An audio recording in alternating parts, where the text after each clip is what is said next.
Okay, let's start. Good morning. So this is our last week of classes. Today and tomorrow we're going to cover topics. Today I hope to be done with the differential calculus definition of the wedge product and exterior derivative, the integral calculus definition, the general definition for chains and the boundary operator, and the statement of the Stokes theorem for general chains. And then tomorrow, so remember, this Stokes was essentially a fundamental theorem of calculus for the integral of the derivative. And there's also the other fundamental theorem of calculus, which is the derivative of the integral. That's going to be Poincare lemma, which we're going to discuss tomorrow, and prove it for only one chain, or rather one forms. Yeah, so yesterday I was able to finish and upload a document, a summary of the theory of differential forms, the way we discussed, the synthetic approach all in one go, differential approach all in one go, and the integral approach all in one go. All the definitions are there except that except the Hodge star in the differential calculus approach. I might add it today. So you may want to have a look at that. I wrote all the formulas and stuff explicitly there. So when I define chains or these operators, I might sort of fudge around a little bit, because I want to give you the idea as to how people define these things. So let's recap this Stokes theorem for one chains. What we discussed was Stokes from one chains to zero chains, or between zero forms and one forms. On the one hand, we have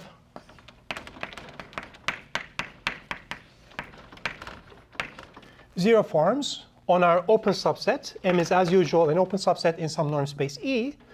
And we had this exterior derivative operator, which we denoted by lowercase t, that transformed a ck plus 1, so k plus 1 times continuously differentiable zero form, into a ck form, ck1 form.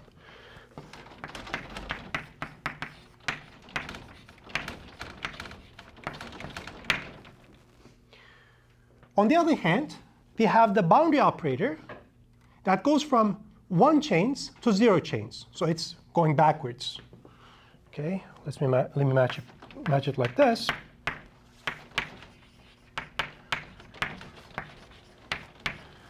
Goes backwards in this direction.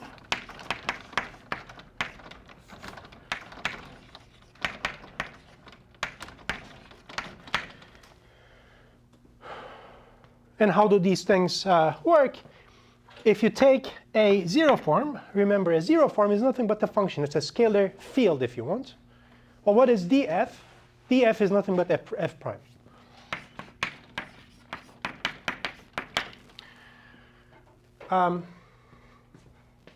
For chains, what we said was, well, any chain is ultimately a linear combination of finitely many cells.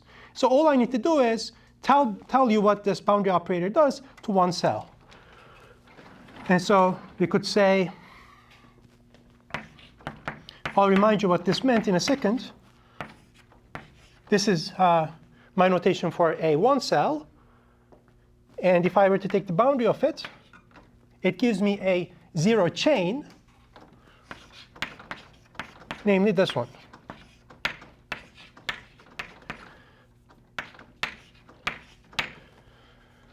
I'll mention in a second again what this meant.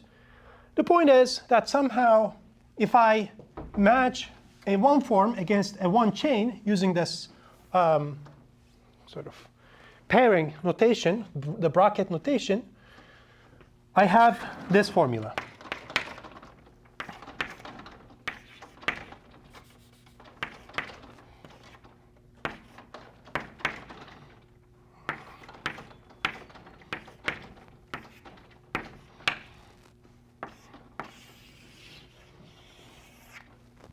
Or in more standard notation, this is the same thing as writing integral over c of df is the same thing as integral of f over the boundary of C. this was the point of Stokes' theorem. So let's remind ourselves what these things mean. So first of all, remember, any chain ultimately is a current. In other words, it's a linear transformation that transforms a form into a number. So when I write this, this really means it's a bunch of things, but ultimately it should be something that I can use to integrate a one form.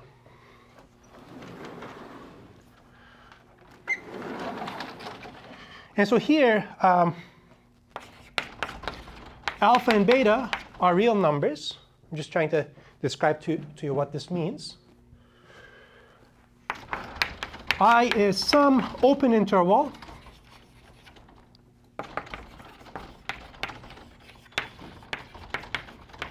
containing alpha and beta, and gamma is a CL+1 function from I into M. So it's a path.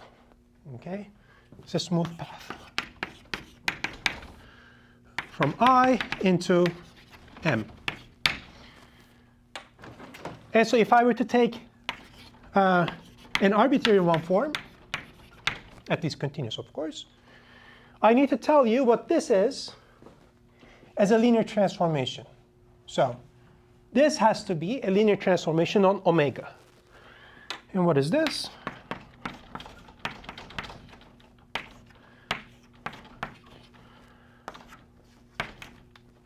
Now it's a number.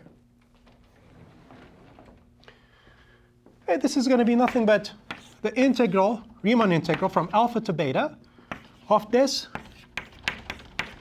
real valued single variable function.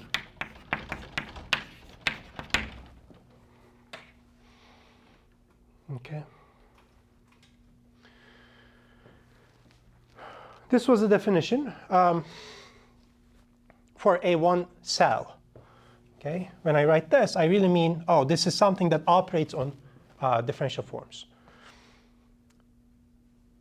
Now, when I say a chain is a finite linear combination of such linear transformations on omega, meaning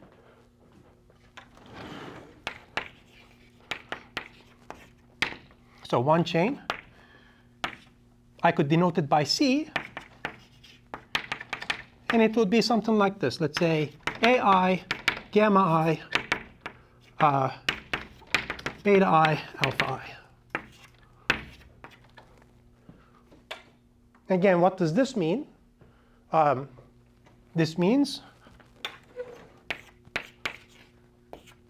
if you were to use it as a linear transformation on some one form, well, you would apply this cell on omega, and then scalar multiply using these AIs, and then add them up.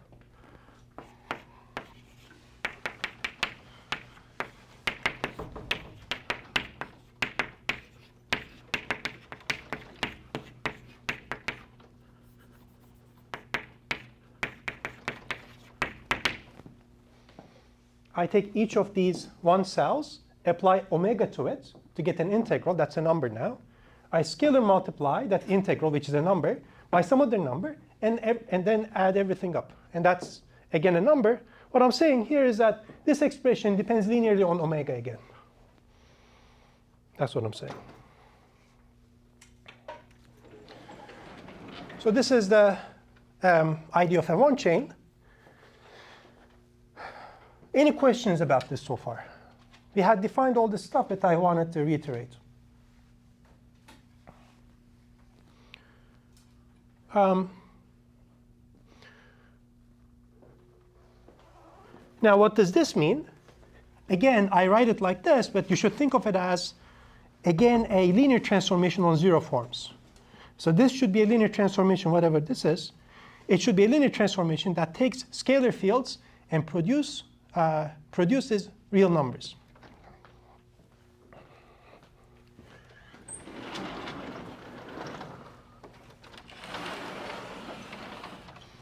And so for x, a point in M, the associated zero cell, which I denote by x brackets, is nothing but the so-called delta function. You just plug in to your differential form, whatever point you chose. And what I'm saying is f of x is a linear expression in f, surprisingly. It's kind of bizarre to say, but for instance, this means this is f plus g at x. But of course, this is nothing but f of x plus g of x, which is x against f plus x against g. So it's a linear transformation. Okay? And when I write a linear combination of 0 cells, I get a chain. Again, a chain is a linear combination of cells. If I add or subtract or take any linear combination of them, I'm going to get a 0 chain. All I need to do is to look at what this does and what this does. In general, if I were to take a general one chain like that, its boundary would be this. So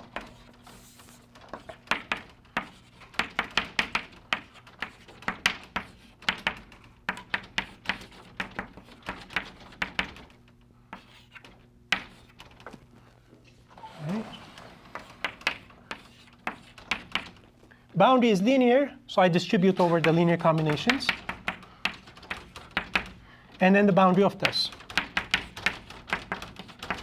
Terminal point, destination. Okay. Now it's a 0 cell minus the initial point.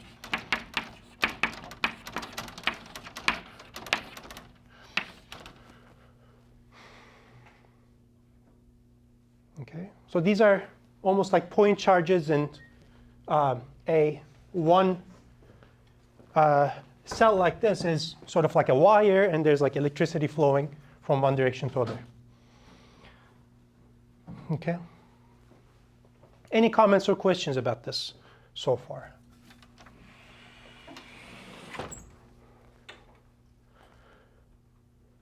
Okay. So maybe some of you remember from Calc 3, even at the level of line integrals, there is something about path independence. Because ultimately, these one cells you should think of as something like this, perhaps. And ultimately, something like this should be a line integral. But, you know, reappropriated in the context of differential forms.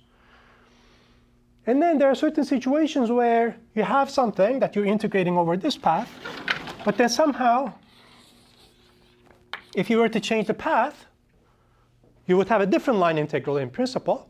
But some of the one forms allow you to just change the path of integration. In other words, sometimes you have path independence. Okay? I'm not going to go too much into detail about this, because this is where things get a little bit more complicated and more global. There are certain conditions. So somehow, you see, this is where sort of things start to get more global. We saw, for instance, in the second midterm too, there was this problem about, oh, you know, the y partial of a function being 0, implying that function not depending on y and stuff. We saw how that statement, that obvious expectation, is not always correct. And when it is correct, depends on the global shape of the underlying open set. So somehow, again, this path independence has to do with really the global shape of M. Okay? That's why this is getting more advanced. It's the right way to go, of course, but we're not going to have time. But toward that, I want to give one exercise at least. Say omega is an exact one form. What does this mean? Remember, exact means it is a d of something. Because omega is a one form, that means that it is of the form df for some 0 form. Okay? I don't really care what that f is. So it has a potential, you would say.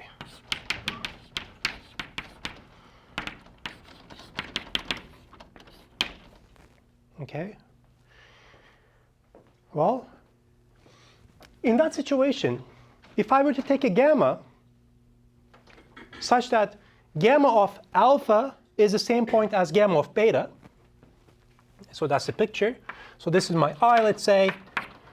Alpha to beta is like this, and it's oriented, we're going to see later today, oriented like so. We need to define that as well.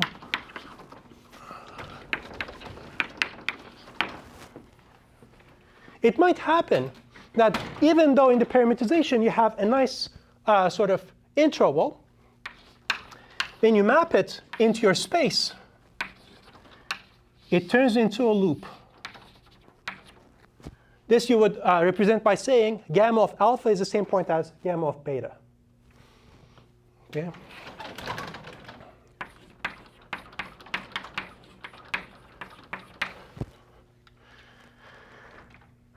Which of course means that gamma, or rather the one cell defined by gamma and these two endpoints, has zero boundary.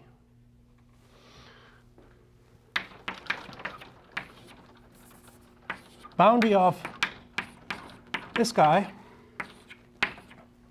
is 0. Okay?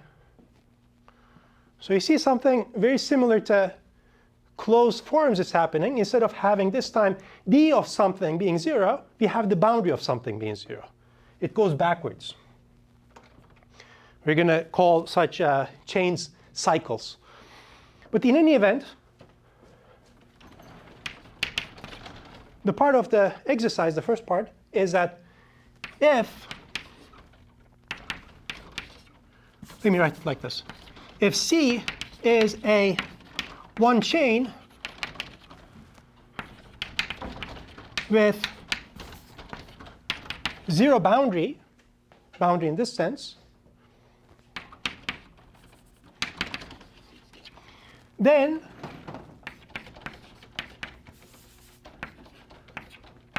the integral of omega over C is 0. So for for exact forms, if you were to integrate it over loops, you get 0. Okay. Alternatively, well, I'll leave it like this. It's only one part. The second part is sort of like a restatement of the same statement. So you see, somehow exactness has this nice property. Over cycles, over chains, over one chains whose boundary is 0, your integral is automatically 0. Okay.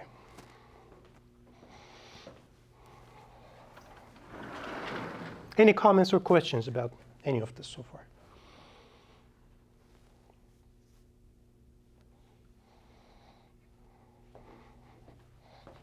Okay. So, well, the rest of today is essentially defining a bunch of other things so that this same equation holds for P forms and P chains. Okay, and that is the Stokes theorem. The point is we need to define this, we need to define this for P chains. Okay, I'll start from here.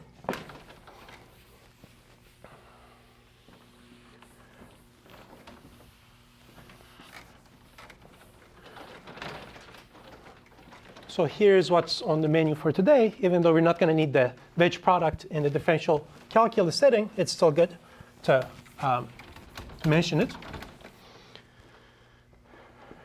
There's a formula that is rather unpleasant. So to prepare you for that, I first need to remind you of the definition, or rather the general formula for the determinant. How many of you have seen the formula for determinant for general n by n matrices? Yeah, you saw. Okay. Ultimately, okay, some of you did. It's nasty, right? It's not very nice, but it's something. And really, there's a certain principle behind it, behind why it shows up that way. And if you were to take an advanced linear algebra class, a class that probably focuses on multilinear algebra, you would get accustomed to formulas like this. But to say the least, I'm just going to write it down. The formula for wedge product is going to be approximately at the same complexity. Okay? So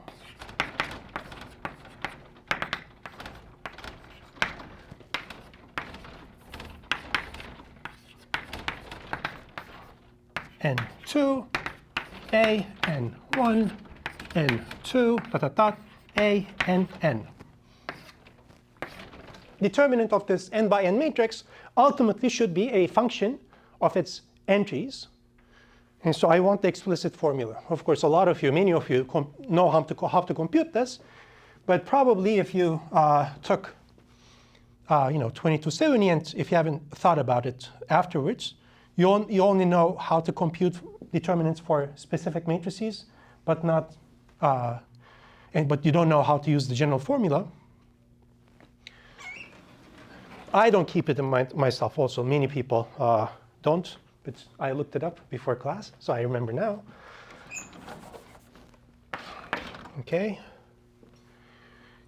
So the point is this. From each column, you're going to pick one entry, and you're going to multiply all your choices to get one number.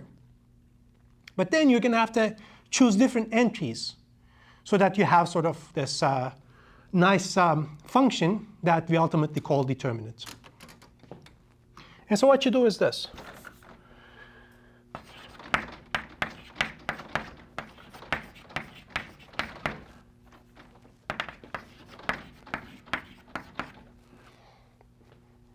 Okay.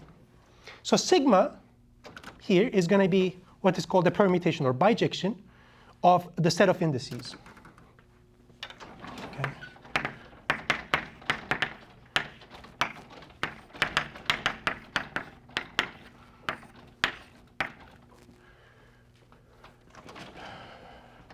So the easiest way to think about this is, of course, if I were to take sigma of I equals I, I'm not permuting anything. That means that I'm just taking the diagonal entries and multiplying them. But then you need to add and subtract a bunch of other terms corresponding to different permutations. So for instance, one of the sigmas correspond to sending 1 to 2, 2 to 1, and leaving the rest as is. Okay? Which corresponds to, instead of multiplying this, and then the diagonals and so on. And ultimately, you're supposed to sort of multiply each such products, either with a plus or a minus, depending on how many interchanges you're making, and then add all of them up.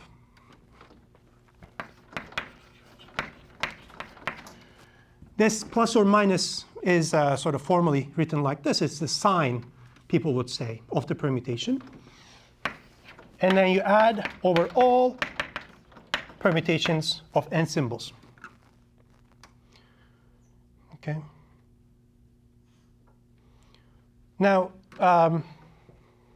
from a computational point of view, this is not very useful because there are n factorial many terms here, which means that in a 10 by 10 matrix, you're going to have 10 factorial. It's like how many digits? I don't even know. So you can't really compute it this way, and that's why people don't compute determinants this way. From a computational point of view, you would perhaps use eigenvalues or something like that, because you also know, if you remember from 20 to 70, that determinant is supposed to be the product of eigenvalues. Maybe that's easier. Or maybe your matrix has some structure. Maybe it's sparse or whatever. So a lot of these terms, should be 0. There's a bunch of tricks to get around this. But in abstract, that's how you would write down the definition of the determinant. And so let me say one thing. The slicker way of doing the same thing is this. Okay? This is how you would define determinants if you like combinatorics or something like that. But from a multilinear algebra point of view, you would say, oh, determinant is n linear in the columns. And based on the properties I know, switching two columns should contribute a minus. In other words, determinant is an alternating n linear function on Rn.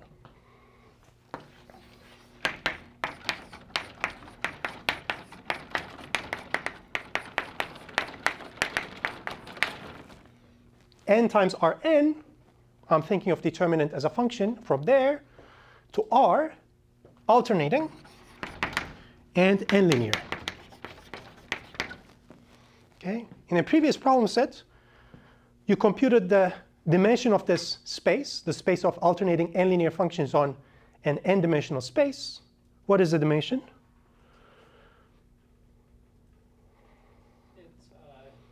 It's a combinatoric thing. Yes, but in this case it comes out nice. And it involves like a piecewise thing to make it equal 0 if like the combinatorics don't work very well. In this case it is n choose n, which is just 1. Okay? So the space of n alternating n linear transformations on Rn, real valued, is 1. Which means that this determinant is a basis for it, ultimately. Okay, that's how you would sort of define the determinant if you don't like indices like this. Never mind. And so you use basically the same idea to define wedge products.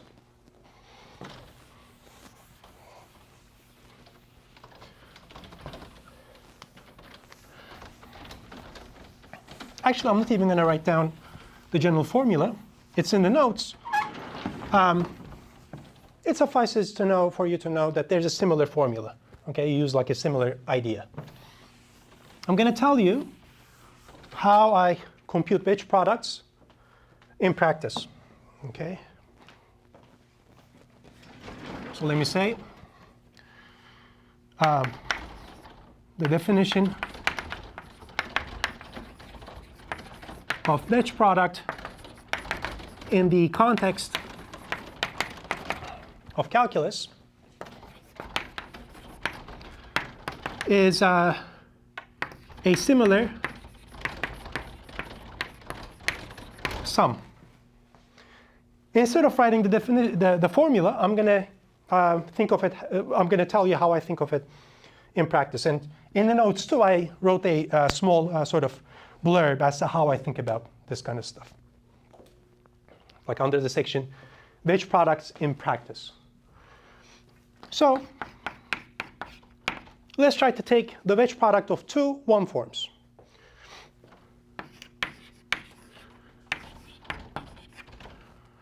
Omega and eta, let's say these are two CK one-forms on M. I want omega wedge eta.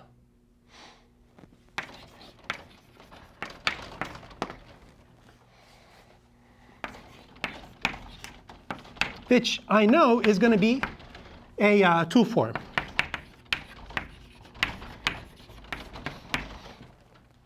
What does that mean? A two-form on M is nothing but a CK function on M taking values in the space of bounded, alternating bounded two linear functions from E to R. So if I were to feed a position to this wedge, this should be a function from E times E to R.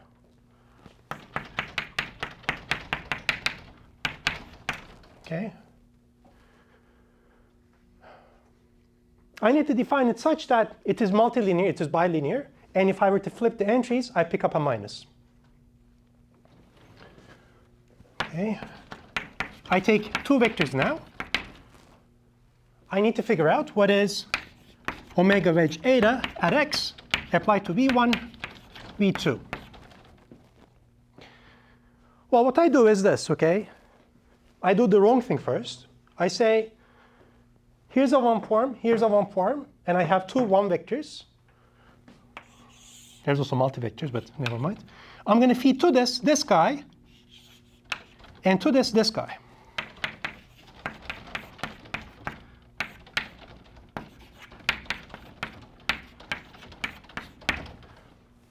OK?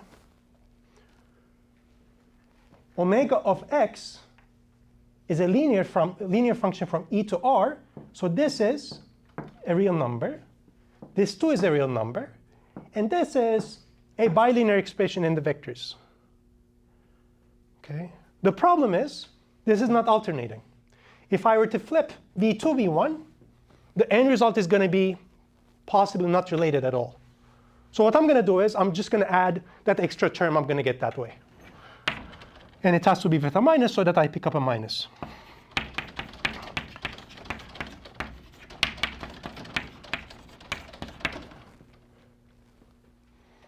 Okay? And that's the wedge. And in fact, you don't need to write it like this. You can realize that this is nothing but a determinant. Let me write it here. This is the determinant. So this, E1, and then I multiply it with this, minus, let's write it here perhaps, E2, eta x, V1. There you go. That's how we would wedge two one forms. If you were to take n one forms, you would again set up the corresponding n by n matrix, take the determinant. If you're wedging a one form against a two form, it gets slightly more complicated. You can't quite write it as a determinant, but you can still sort of figure out the formula using this more pedestrian approach. That's what I use when I'm computing things. OK. And again, to reiterate, this is completely compatible with the synthetic approach. I told you wedge product is computed this way. But if you want to understand what that means in terms of vectors, if you want to draw pictures and stuff like that, you ultimately need the differential calculus definition also. OK? In a sense, so that's the definition for wedge products. In a sense, the definition for the exterior derivative is a lot easier.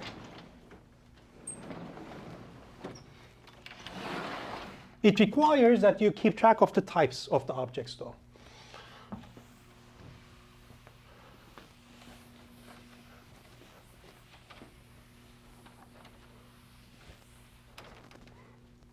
Again, I wrote this in the notes, so I'm not going to give the full full definition, perhaps. But well, I could give it, but it's not that important. Let me give the definition for exterior derivative of a one form. OK?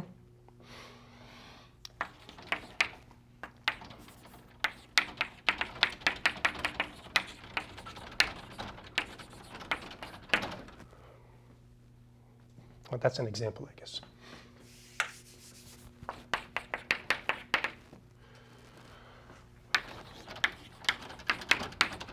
What I want is d omega.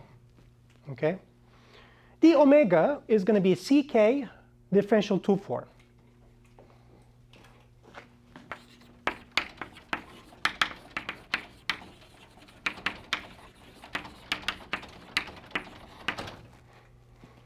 Just like I did over here, I'm going to feed to it a bunch of things to transform it into a number ultimately, and I'm going to sort of move things around.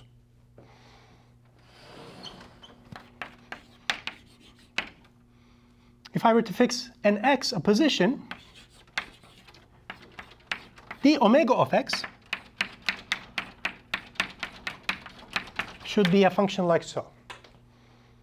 Okay. If omega were a 0 form, this would be just a linear function. Because I started with a 1 form, its d is going to be a 2 form. meaning I should be able to feed to it 2 vectors. Okay? Well, the point is, how do you come up with this function? Well, first remember this. Omega being a one form is the same thing as saying that omega is a function from M to bounded linears on E. So if I were to take its derivative as a function and evaluate it at x, okay, now this is a linear transformation from the vector space of this to this.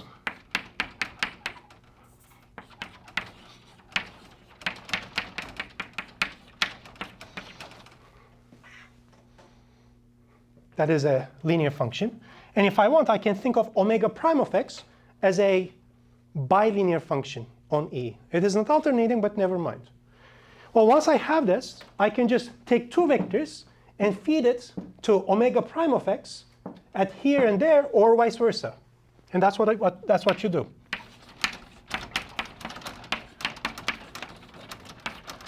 Okay. Start with this derivative. Feed to it a vector. Now you have a linear transformation. Feed to that the other vector. Now this is a number. This is not alternating, so you just force alternation by doing it the other way around.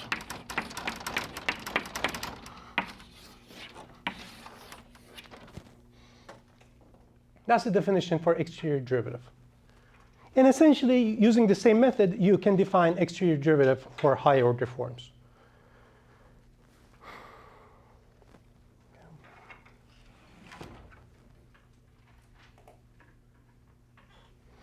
Now you see the connection between the exterior derivative of a differential one form and the second derivative. Okay? With this definition, d squared, remember, that is to say d applied after d is always 0. But certainly, the second derivative of a function doesn't need to be just 0. And furthermore, lowercase d, whenever you apply it to something, to a differential form, is going to be alternating multilinear, whereas second derivative, in the case of differential calculus, is always going to be symmetric. Now, for instance, if I were to start with a function, a 0 form, df is f prime. D of this, let's call this omega, is going to be d df, but this is not going to be the second derivative of f. I take f double prime at x, feed 2 vectors this way and this way. So automatically this is going to be 0. Okay. In other words, you could also say, well, for differential one forms, df is a measure as to how much omega prime, rather, the d omega is a measure as to how much omega prime fails to be symmetric. Right? You feed to it 2 vectors this way, 2 vectors this way. Look at their difference. That's a number. D omega is exactly that number. In other words, you could also say a differential one form is closed if and only if its first derivative as a function is symmetric in the vectors. These are all sort of various interpretations of this idea.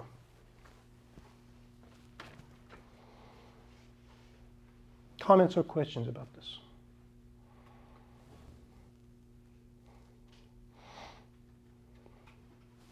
Okay, so that's differential calculus. Now I need to define chains, the boundary operator, and this plus and minus. Okay.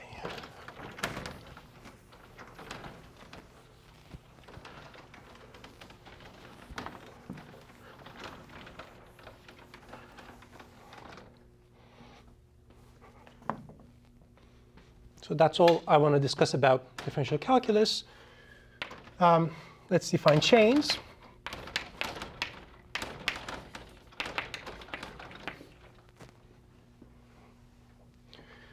Well, first, cells, of course. A Cl plus 1 P cell. Again, this is going to be a P current, which means that it's going to be a linear transformation on differential P forms. Okay. Is C defined by phi a B, and what I'm going to denote by question mark in a circle.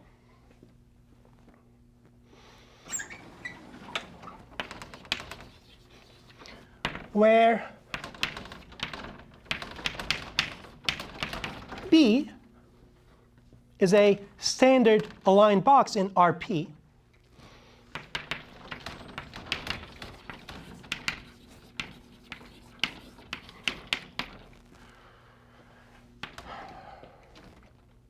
Phi is a Cl plus 1 function defined on some open subset containing B.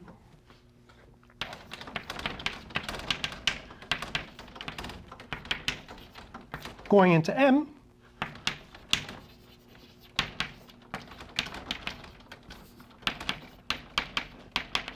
is open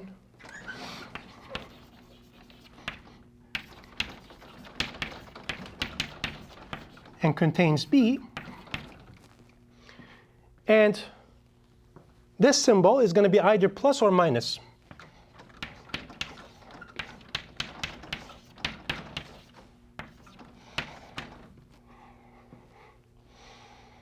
Okay. And as usual, I need to tell you what this does to a P form. Put here.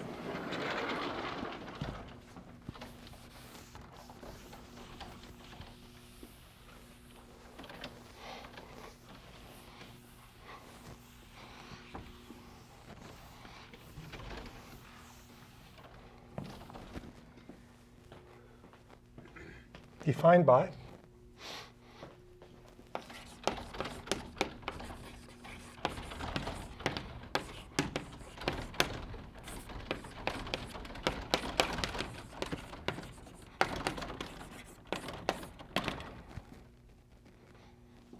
C against omega. In other words,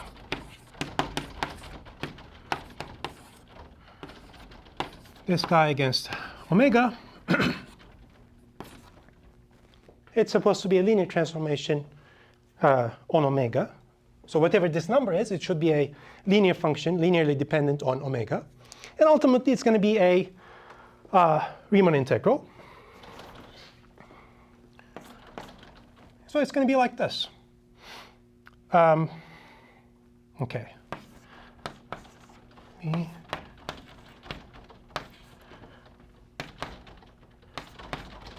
write it like this. Just to reiterate, this is unsigned Riemann integral like we defined.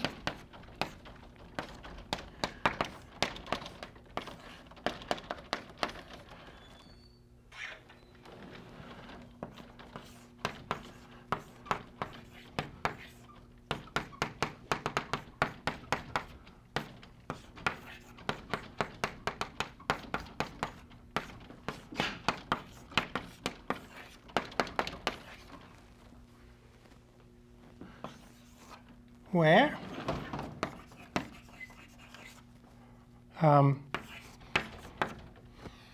make a pullback of this is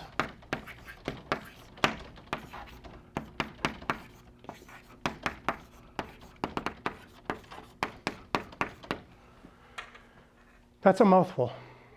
Okay, let's parse it out. I'm actually doing exactly what I did in one dimensions. In one dimensions, instead of writing a standard aligned box with what we're going to call an orientation, I had two endpoints, and I told you always integrate from alpha to beta. In multivariable, orientation is harder to describe. I might define it later in the remaining 2 or 3 minutes, or maybe tomorrow. But somehow, instead of writing something like this, right? So this is going to be ultimately the domain of integration with an orientation, whereas this is going to be the parameterization. Okay, that's how we think about it, or that's how I think about it. And what do? Well, you have your P form on M. You have a sufficiently smooth function. You can pull back. Now this is a P form on B tilde.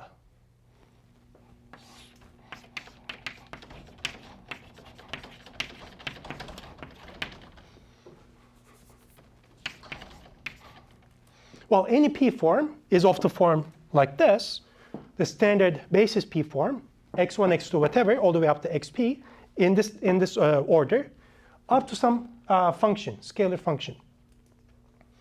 Take this function, integrate it over the box you chose. But you have to put a minus if your current was negatively charged. Otherwise, you leave it without this minus. Okay. If you want to be more fancy, this is nothing but the hot star of this, actually. So, right, hot star goes from top forms to 0 forms. It strips away all the sort of dxi's. That's what I'm trying to do here.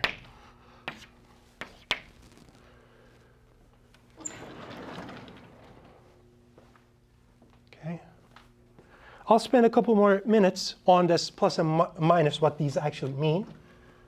But now that we have this, we can state the Stokes theorem. Well,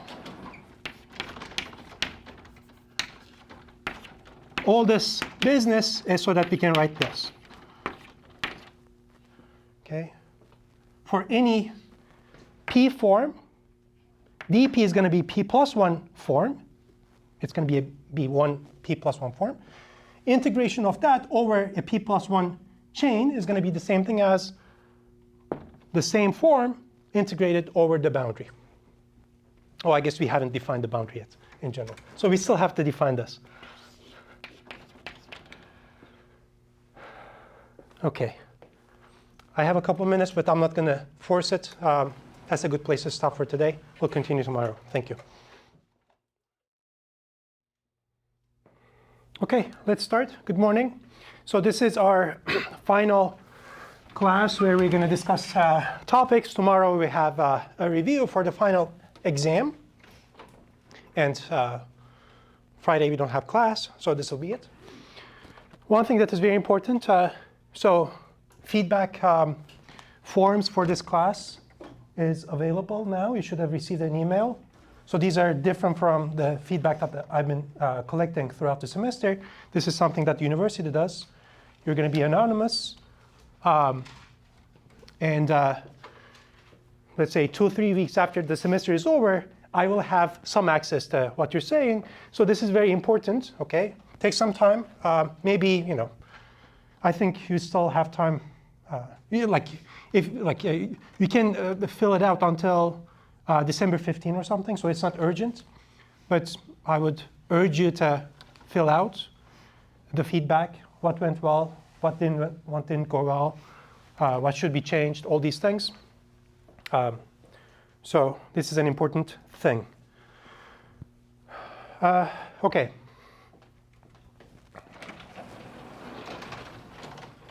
So we have a bunch of things to do still. I'll just take my time and we'll see how far we'll go. The last 10 minutes or so of this class, I want to sort of take to discuss the syllabus again, what we were able to accomplish, what we sort of didn't do really well compared to the original plan and all that. So we have a bunch of things, OK? Orientations, boundary operator, these two things we need so that we can state the Stokes theorem for general chains. I'm not going to prove it. But at this stage, you have all the tools available. You have all the tools you would need to prove it, at least for chains, arbitrary chains. Integration is going to be multivariable integration as opposed to single variable integration. So that's going to be somewhat complicated. But beyond that, it's not significantly different, the proof of it. Then we're going to switch over to the other fundamental theorem of calculus. So this is going to be Stokes' theorem. This was the integral of the derivative type Stokes fundamental theorem of calculus. The other one, Poincare lemma, is going to be the other, namely the derivative of the integral type fundamental theorem of calculus. So for that, we're going to need to define certain things. One of them is what is called the visibility set. Then homotopy operator. This homotopy operator is going to be basically this antiderivative with endpoint as the independent variable. And then we're going to state the Poincare lemma. If time permits, I'm going to prove the Poincare lemma for one forms again, because it's a nice sort of statement. So before going into these orientations, by the way, I stated all of these precisely in the notes that I mentioned. So I'm going to be sort of like, not so strict. One thing I want to say is this. Okay. So when we're talking about these cells or chains, whatever, certainly they correspond to these regions, these domains over which you would integrate vector fields in the language of Calc 3. But they're not technically sets only, okay? The reason why I define them as linear transformations acting on forms is that it's more complicated. They are more complicated than sets. So here, for instance, I have an open set as usual in my norm space E. And here is one cell, goes from here to there. And I have another cell that goes from here to there. Okay, so it's oriented this way. So this orientation really is not something you can associate to the subset of M that you see over there. It comes from your declaration that really, let's draw it.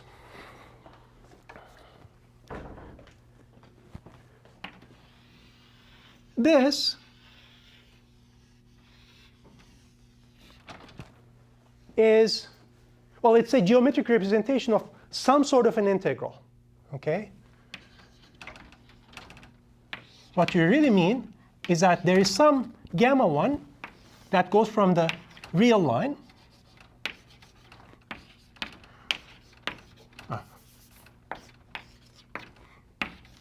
okay, oriented this way, such that, and this is smooth, as you move from here to there, you traverse this path. Okay?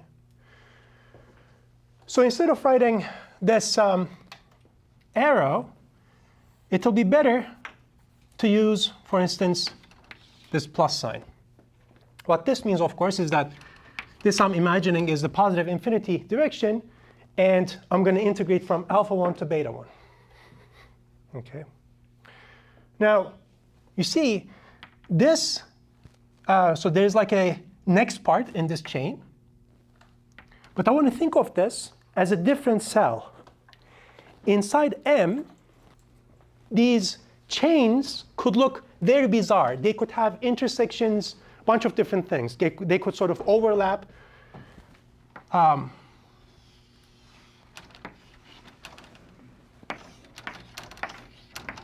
But the point of this more complicated object of a cell or a chain is that no matter how complicated it kind of looks inside M, ultimately, you're able to reduce your linear transformation on forms to some classical Riemann integral.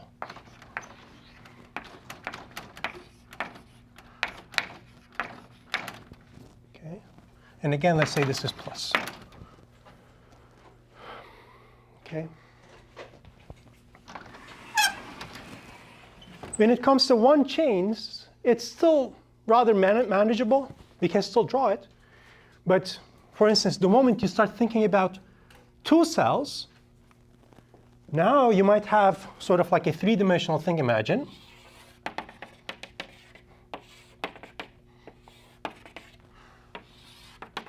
That's your M inside E. And then you have something, you have a two-dimensional thing, so to speak, that could have self-intersections, okay? It could have twists and all of those things. And so typically, this subset is very hard to imagine. The beauty of a cell and why it is this complicated to define is, well, you need extra components for it that allow you to ultimately reduce whatever this is as a current, right, to some standard classical Riemann integral.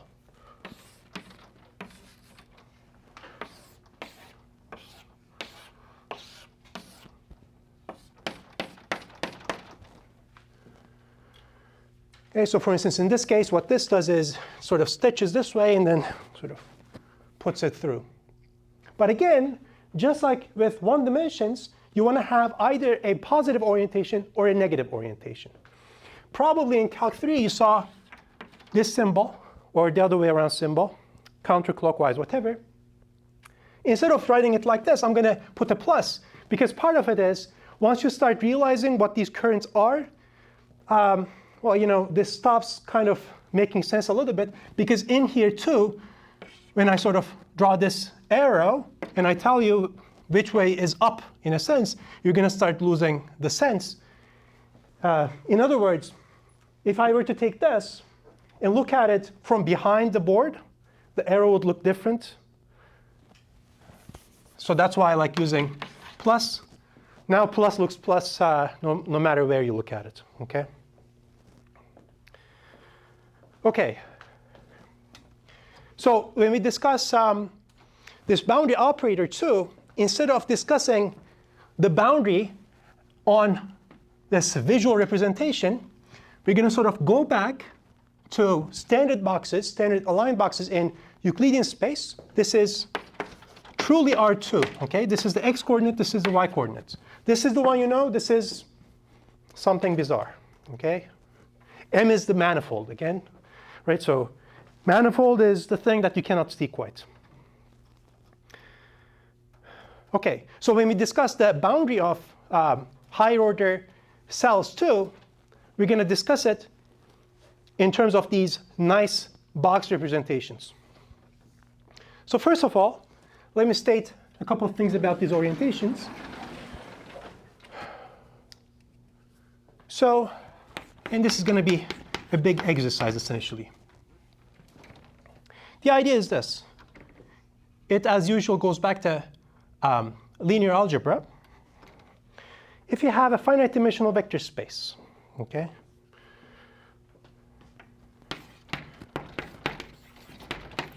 Let's say normed space. Any finite dimensional vector space I can think of as a norm space. Let's say dimension of V is D, and let's say it's at least 1. When it's 0, it's harder to describe this plus and minus. It doesn't quite work the way I'm going to state it. Now, throughout the semester, we were looking at bases as tuples of vectors. Okay? Now, I want to think of the space of bases.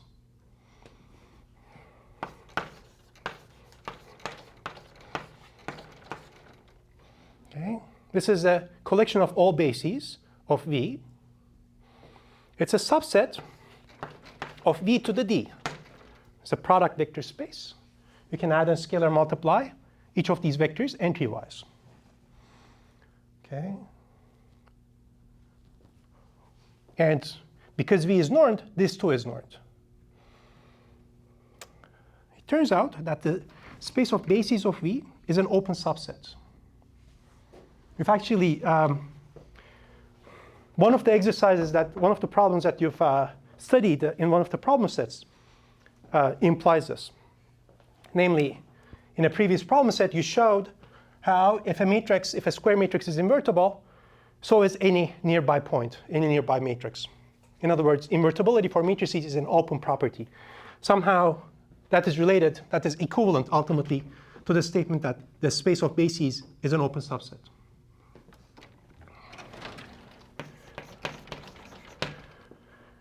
Geometrically, how could I imagine this? Well, imagine the standard basis in R2, okay?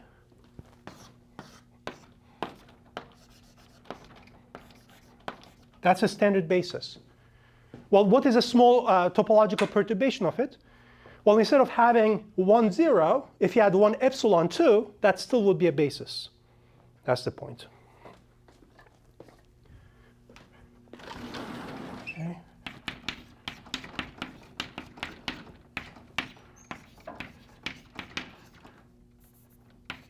Okay, say delta. For sufficient small epsilon and delta, this again will be a basis. That's what it means for the space of bases to be open. Exercises to verify this. Then it turns out that it has exactly 2 connected components.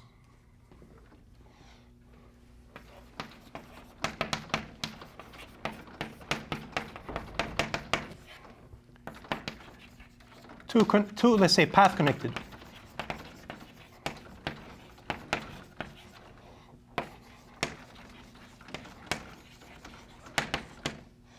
Path connected components. Okay. And so an orientation on V is nothing but a choice of one of these path components. So any vector space, any positive dimensional vector space has exactly 2 orientations. And the moment you choose one of the orientations, one of the path components, that's your orientation. In the specific case of Rn, so if V is Rn, we have, of course, the standard names for these. One path connected of the space of bases contains a standard basis. That corresponds to the right-hand rule. And that I'm denoting by plus with a circle. So that's the positive charge for me. So path component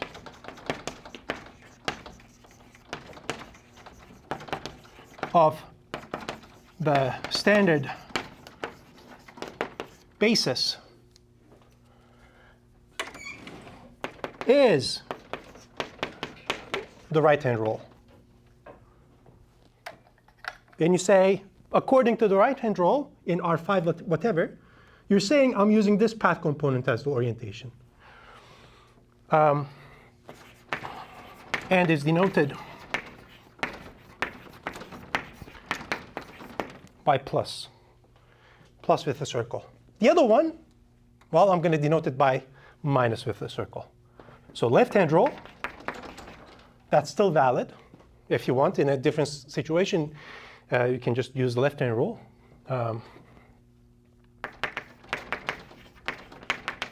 Here's the other component, which I'm going to denote by minus. Okay.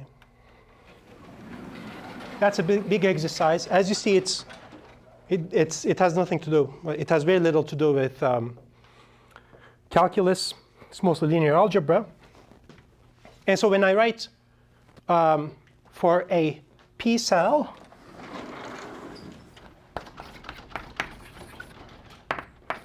that's again my parameterization. I need a box over which to integrate, and I need to tell you its charge. In other words, I need to tell you in which orientation I should be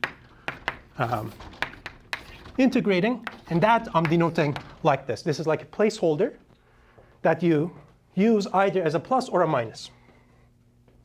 Okay? That's all I wanted to say.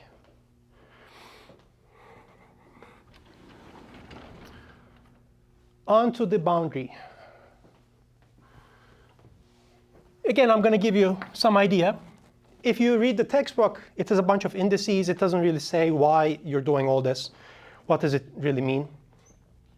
I'm not going to give you the full definition. I'm going to give you an idea. So certainly, the boundary of a one cell, okay, let's say with a plus, meaning it goes this way, let's say. Okay. These are the endpoints, but you have to put the correct charges. So assuming that this means going this way, this will be plus, this will be minus. How do I think of this? Well, I think of this interval as a subset of reals where positive infinity is in this direction. That's what I mean, really. And this I'm going to denote like so. This is the first part. And then you have the other part. Okay. So that's a 0 cell. This too is a 0 cell. This should be with a plus. This should be with a minus. And then you add everything up. In other words, this minus this. Okay. That's how you do the boundary of a one cell. When it comes to a two cell, again, because of this issue, I'm not going to try to come up with the boundary as a subset here. I'm going to reduce it to a box. In this case, I have a very nice box. Something like this. Okay.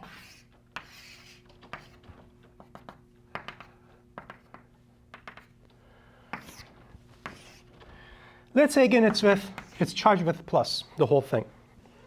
Maybe I'll put it inside. So this is the x-axis. This is the y-axis. Okay. Well, this boundary as a chain or as a cell should be somehow related to the topological boundary. Okay. If I had this box,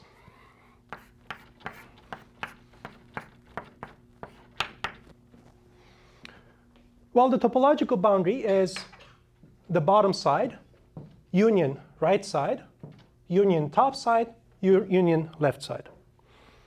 Right? They intersect at certain points. For instance, the bottom intersects with this side here, but that's not going to be a major issue. The point is, if I start with this box and send it into M, depending on how I'm supposed to be sending it, let's say something like this, I can restrict my attention to one of these edges and apply the same function. Okay? If I take this, let's say it goes to this one cell, this thing.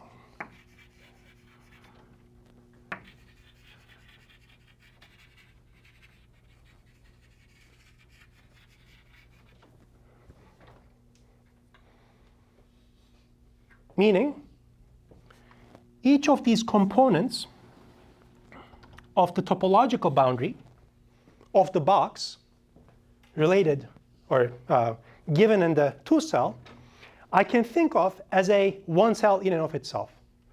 The problem is orienting them in the proper fashion. So for instance, using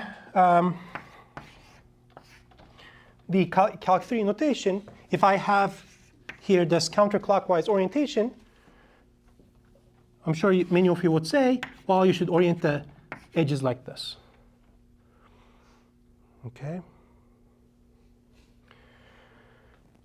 So you start somehow from here. Go this way, this way, this way, this way. Of course, this is correct. But somehow, this idea doesn't quite generalize to higher dimensions. So you want to think of it in a different way. You want to think of it like so.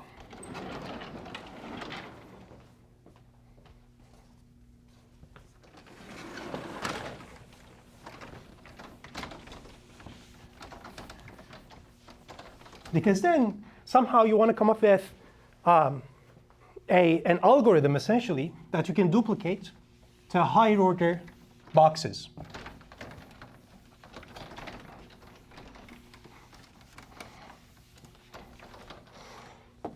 So remember, this was our symbol for topological boundary.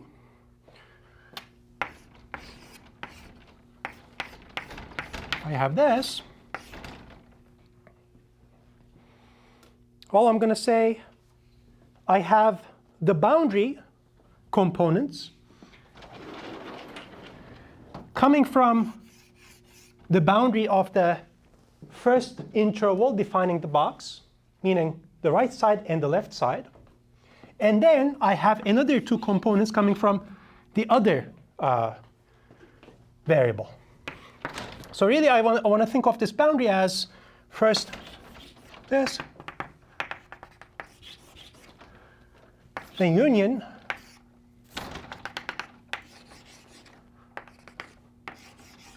this. Okay. And of course, these come with orientations. This is oriented this way. This is going this way. And so because of this, what you do is put plus here, minus there, and then plus here, minus there.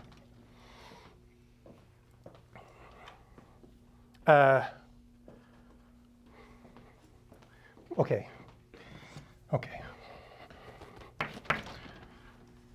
So like this. Okay.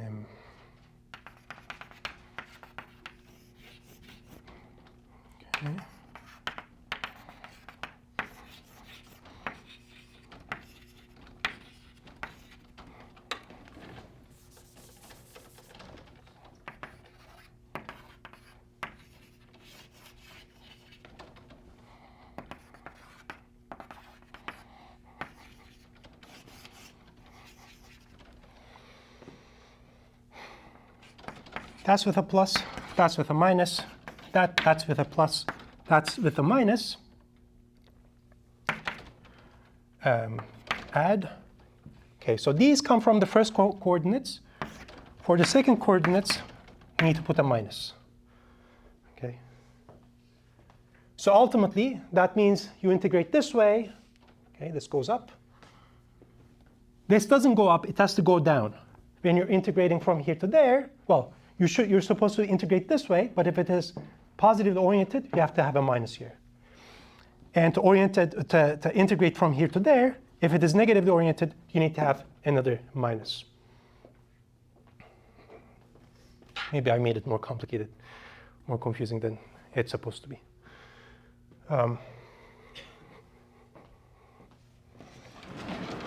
I'll give you one more example with a three-dimensional thing.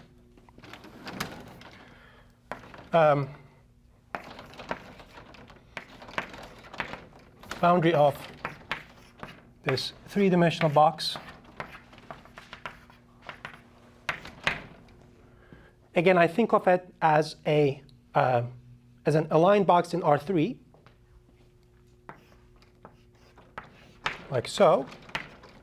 X, Y, Z. Now with the same pattern, so this has 6 sides. In other words, the topological boundary of this three-dimensional thing has 6 sort of parts I can just take the union of. It has the front side and the back side. Comes from the x coordinates. Okay. Now it has this side and then this side coming from the y coordinates, and then the top and the bottom coming from the z coordinates. Okay. So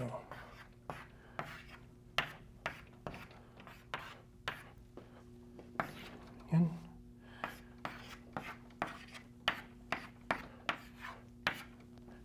Union.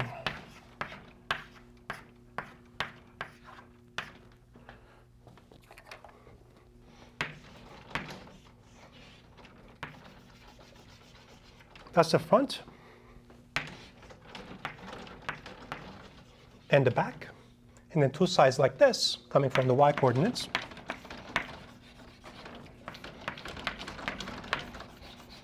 And then the top and the bottom.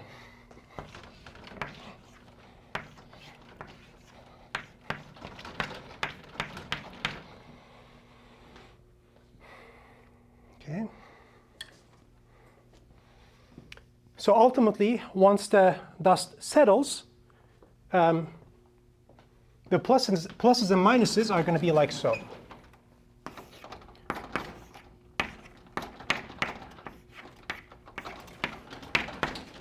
Okay, you start with this. So front, back. Front is positive, back is negative. So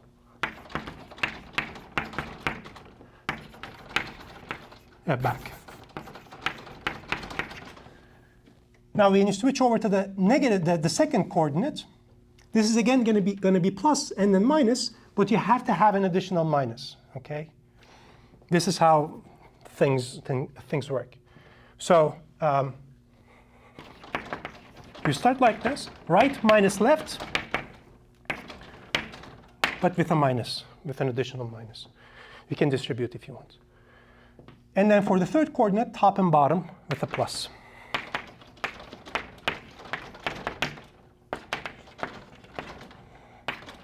And when I write these, I really mean integrate over the front, integrate over the back, and so on. Okay. Now I understand that this is a lot to digest. So I'm not going to be asking you to compute multivariable integrals like this in the final. I guess I'm just trying to showcase how the stuff that we discussed, we developed, works just as well. The orientations get slightly complicated to keep track of, but still it can be done. In any event, you have this boundary, and you do the same thing with 5-dimensional cells, 6-dimensional cells, and so on. And ultimately, after you have boundaries of cells, you'll say, oh, the boundary of a chain should be a linear transformation. So you're going to distribute this boundary over each of these cells that constitute your chain, and then you're going to take the boundary that way. And then as you expect, when a bunch of cells are put together so that their boundaries are sort of next to each other, things sort of cancel out and you get like nice things. With all this said, we can finally state the Stokes theorem. Namely, it is this. Okay, for any, let's write it here.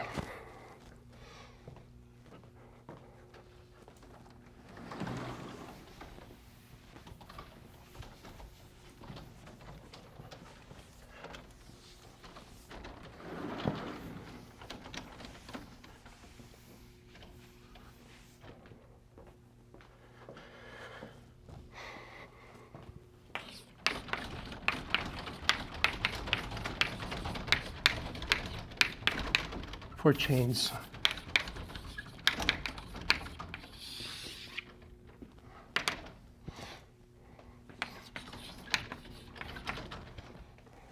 Okay, what do I need? Well, I need a, let's say, P form, but I need one differentiability, so I'm going to say K plus 1.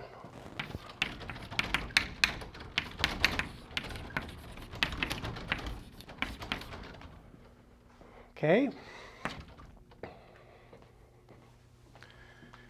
If omega is a P form, d omega is going to be a P plus 1 form, meaning C should be a P plus 1 chain.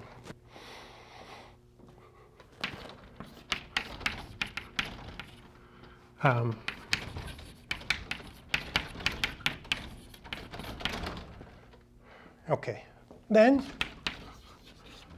that.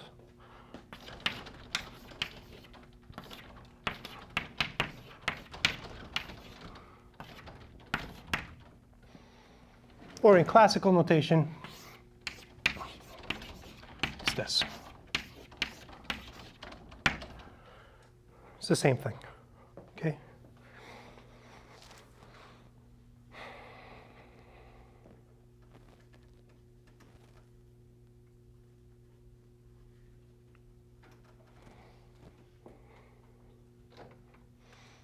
Now, the higher brow way of doing the same thing would be like this.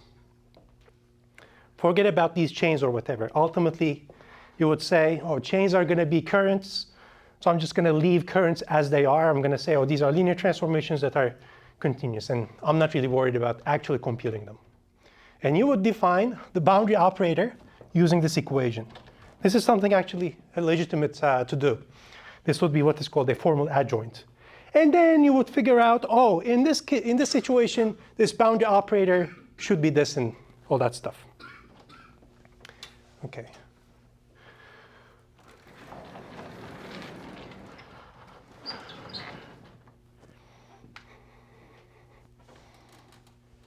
So those of you who are going to take topology after this, eventually probably you're going to focus on chains. But instead of assuming at least one differentiability, we needed to do this because ultimately we use the pullback operation to reduce this integration over chain to an integration over a nice box. But from a topological point of view, you don't really care about these kind of things. You just look at continuous chains. And there's a way to sort of syntactically define everything, define chains. So somehow there's an alternate universe where we're just focusing on chains and then defining forms to be things that one can integrate over chains. So these are compatible. And this also shows you how these ideas are so useful. OK. So that's that. Any questions or comments about this?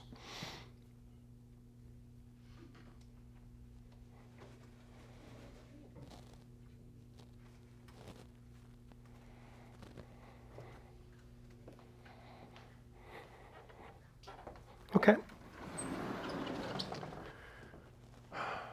Let's see.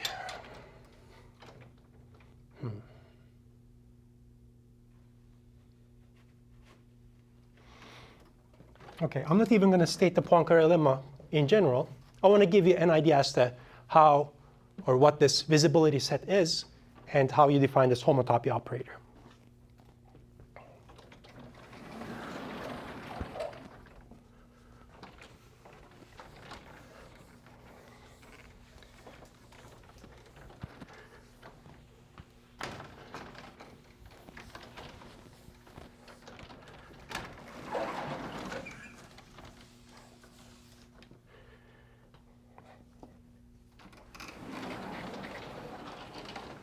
First of all, let's look at this. This Poincare lemma, in other words, the fundamental theorem of calculus, where you start with the integral first and then apply the derivative, when you write it out, says this. There is some linear transformation, h sub x, for any x, okay, such that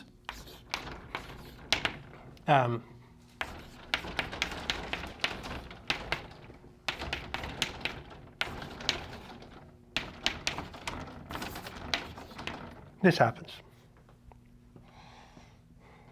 Okay. How is this a multivariable analog of the second fundamental theorem of calculus? Well, because of this. If omega is closed, okay,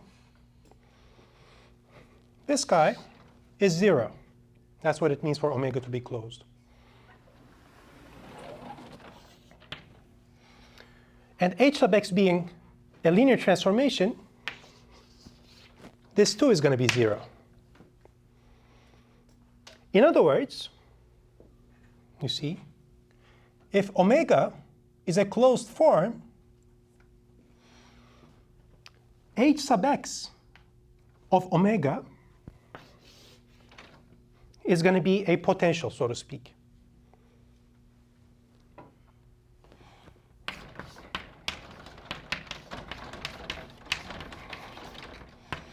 if omega is closed, you see we always wanted to say if it is closed, it's also exact. I told you it works the other way around in any condition, in any situation. Exactness always implies closeness, but not vice versa, we said. We haven't seen examples of this, but probably in more advanced classes, this is going to be the most important thing you're going to look into. What this Poincare lemma does for closed forms is, well, it shows you it is exact. Any closed form is also exact, it says. But the point is, not everywhere. This visibility set is a smaller subset in principle compared to M. So instead of saying if omega is closed, it is also exact, we're going to say it is locally exact.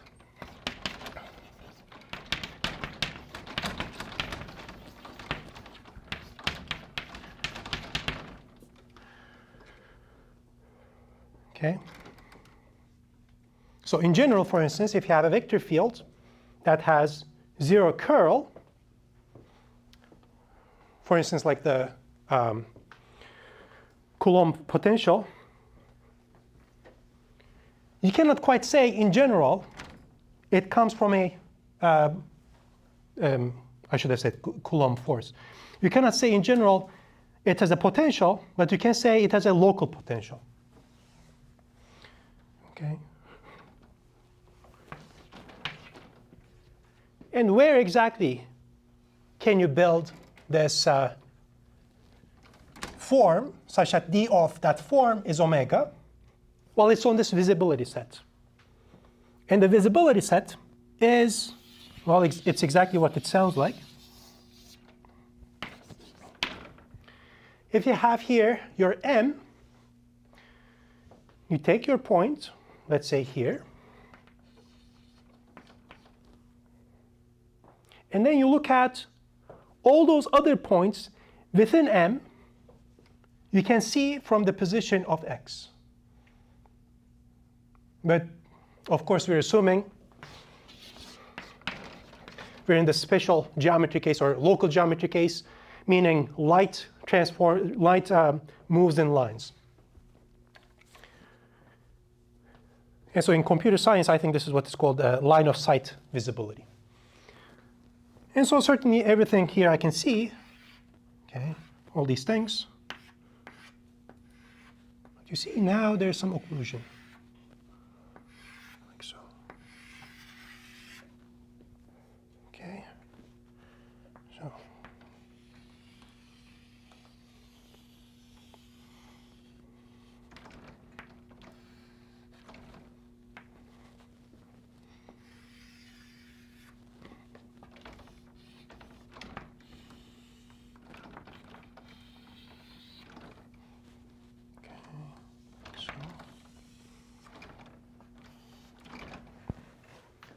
Do we see this?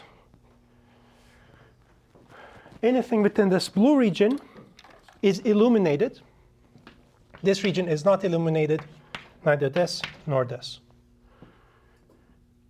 So you'll be able to find this potential form defined only on this visibility set.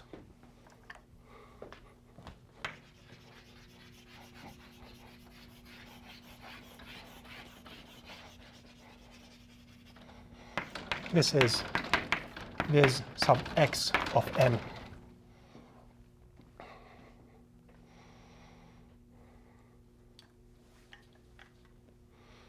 So you see somehow this is the beginning of determining global properties of the underlying set M.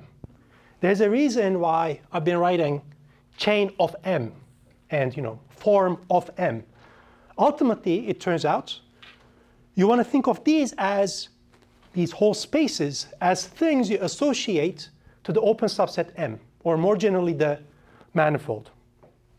You want to call these something like a function. You want to think of this whole thing as a function of M, really. Okay. But this gets more advanced, and we're not going there. Somehow I gave this course so that once you start taking if if you start taking more advanced classes, some of the ideas are going to be a little bit more intuitive, perhaps. You're not going to be like, oh, why would anyone look into this and all that? OK. Any comments or questions? OK, so because I wrote the definitions of all of these rather rigorously in the notes, I'm not going to go any further. I don't want to push your patience anymore. Let's go over the syllabus, see what we were able to accomplish. Learning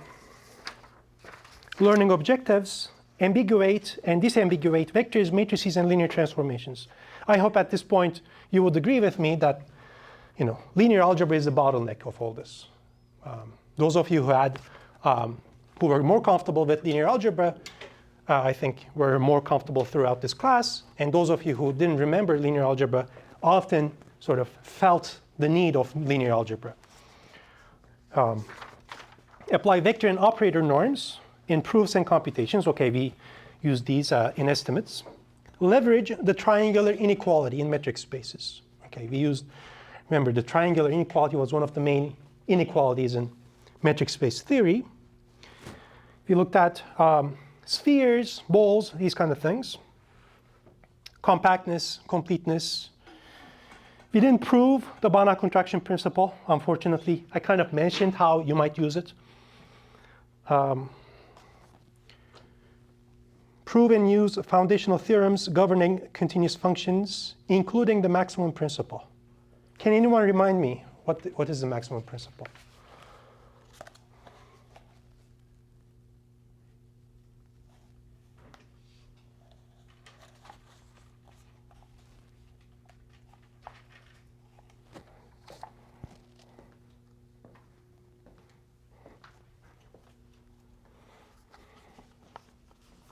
What could it be? Yeah. On a closed and bounded interval, function does attain its maximum minimum value. Yes, that's the one-dimensional version. What is the general version?